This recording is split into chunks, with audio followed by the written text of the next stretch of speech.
Hello and welcome to Songs for the Struggling Artist, the blogcast. This is episode 94. Thank you for listening. Hello. How are you doing? Is it like when a podcaster asks questions about how you're doing? Is it like when the dentist asks you how you're doing, and you're like, I have a mouthful of cotton. I can only just kind of nod or shake my head. That's kind of, I suppose you could talk back to the podcast, which sometimes I guess I have done when people have asked me such questions. Usually that how you're doing, though, doesn't usually merit a response. But yeah, today on the blog is a thing about my dentist. And what's funny about this is I went to the dentist a while ago. Okay, it was 6 months ago, maybe 7, 8, I don't know. I'm due back is what I'm saying, and this happened then. And I thought about writing something about it at the time, and I just thought, never. And then I found myself thinking about it again, and I just was like, I guess I have to write it down to be done with it.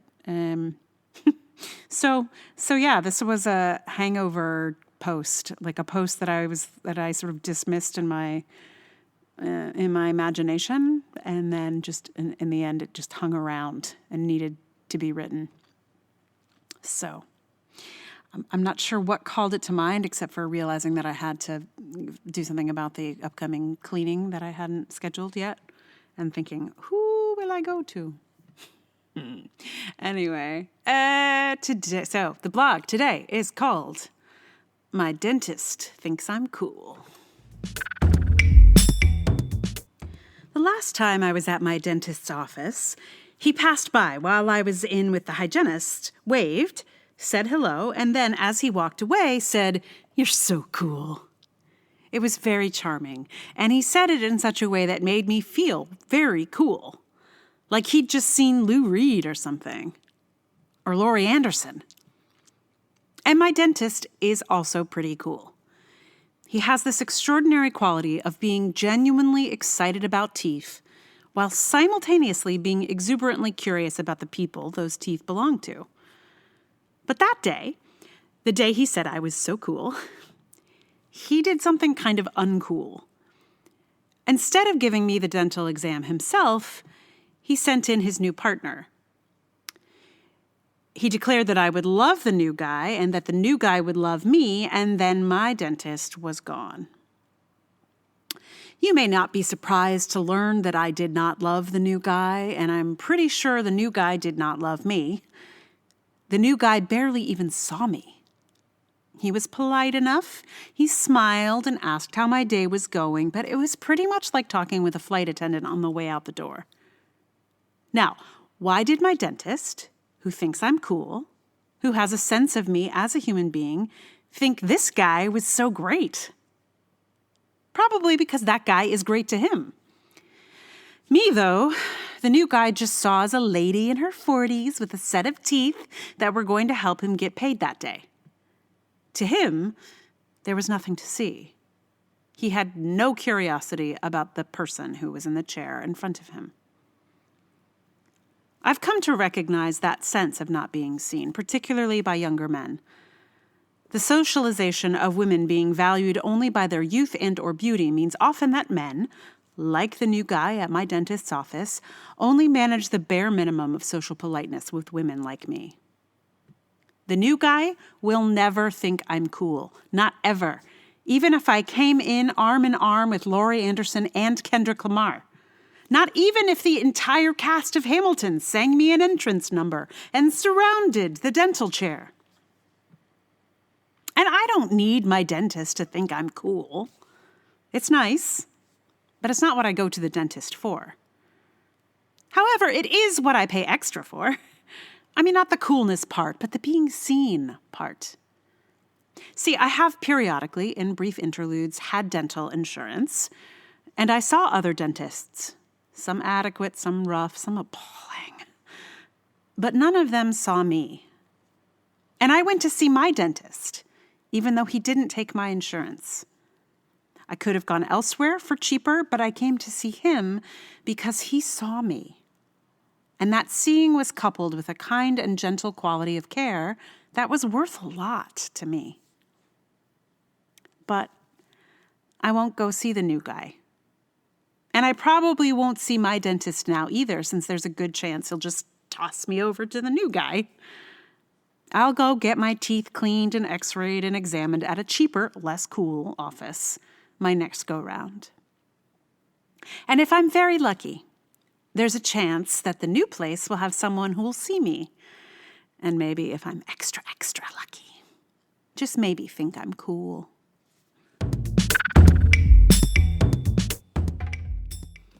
So I will possibly report back as to how the new place, once I found it, will be.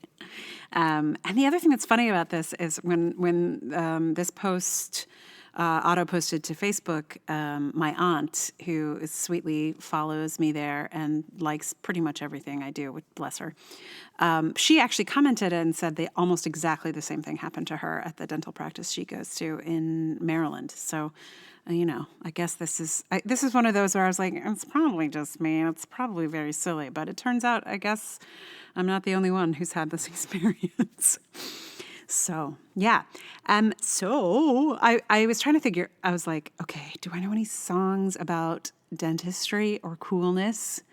And, I do know a couple songs about dentistry, but they're like all musical theater type songs. I'm not singing the Be a Dentist song from Little Shop of Horrors, I'm sorry.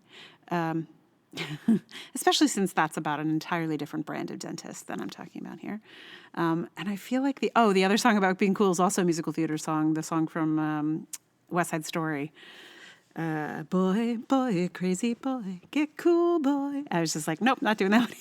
Like, it's too complicated. Anyway, so I was like, well, I guess I have this idea that I would like to at some point re-record a bunch of the lullabies that I recorded for my friends' babies over the years, because they were just recorded with the crappy built-in mic in my computer. So at some point I need to re-record those. So that will probably happen at some point, but not today, because I realized what I should put here at the end is not a song about coolness or dentistry, but a song by Laurie Anderson. So that is what's happening. I learned a song from the album that I know best of hers, which is Strange Angels. And this song is called Beautiful Red Dress. I messed around a bunch with like stuff in GarageBand. I played with some loops, some sound effects, and some of those experiments are more successful than others. But it is super fun to like challenge myself in that way. And I don't think I knew Laurie Anderson was pretty amazing. But this song was actually really challenging to figure, like the chords are not hard because there's only a few in the chorus, but just, the time is kind of funny, and she changes things up in random places. And I've taken quite a few liberties, I will say. The other thing to just note is there's a bit of math in this song, and I thought about updating it, but it's actually kind of complicated. So I didn't. I left it as is. So Laurie Anderson, the song came out in 1989. The album came out in 89. And the math we've done so far would suggest that she wrote the song in 1988. To update the math problem, basically that's towards the end of the song, you would need a kind of consistent number. So basically, it's related to how many cents for every dollar a man makes, how many cents a woman makes. And in the U.S., it is anywhere, depending on the state you live in, it goes between 62 cents to 90 cents, depending on the state you live in.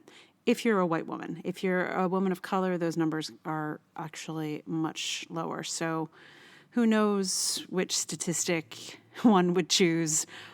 So let's just stick with the one that Laurie Anderson put in her song.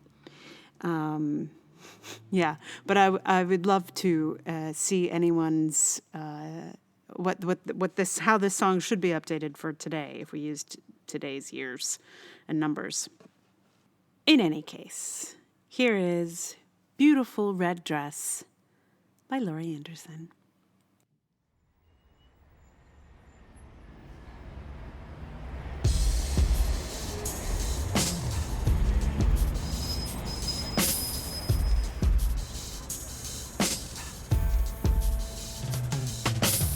Well, I was down at the Zigzag. That's the Zigzag Bar and Grill. And everybody was talking at once, and it was getting really shrill. And I've been around the block, but I don't care. I'm on a roll. I'm on a wild ride. 'Cause the moon is full, and look out, baby. I'm high tide. I've got a beautiful red dress. And you look really good standing beside it. I've got some beautiful new red shoes. And they look so fine. I've got 105 fever. And it's high tide. Well, just the other day, I won the lottery. I mean, lots of money. I got so excited, I ran into my place and I said, "Hey! Is anybody home?" And nobody answered. But I guess that's not too weird, since I live alone. I've got a beautiful red dress. And you look really good standing beside it. Girls, we can take it. And if we can't, we're gonna fake it. We're gonna save ourselves. Save ourselves. We're gonna make it. And if we don't, we're gonna take it. We're gonna save ourselves, save ourselves. Well, they say women shouldn't be the president, 'cause we go crazy from time to time. Well, push my button, baby, here I come. Well, look at it. I'm in high tide. I've got a beautiful red dress. And you look really good standing beside it. I've got a little jug of red sangria. And we could take little sips of it from time to time. I've got some bright red drop dead lilies. I've got a little red card and mechanical hips. I've got 105 fever.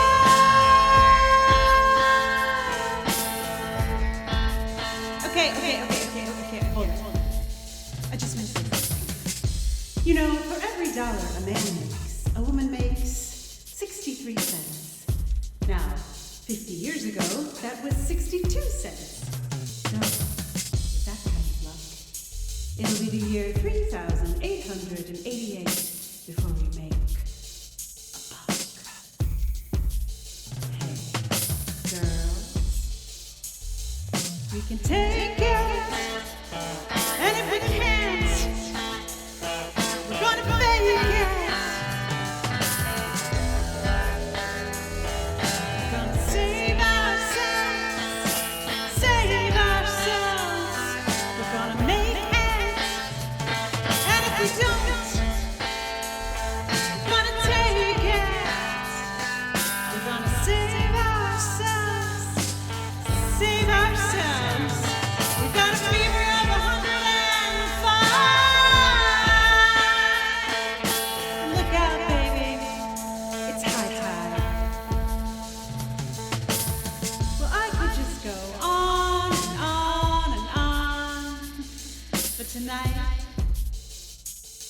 got a head.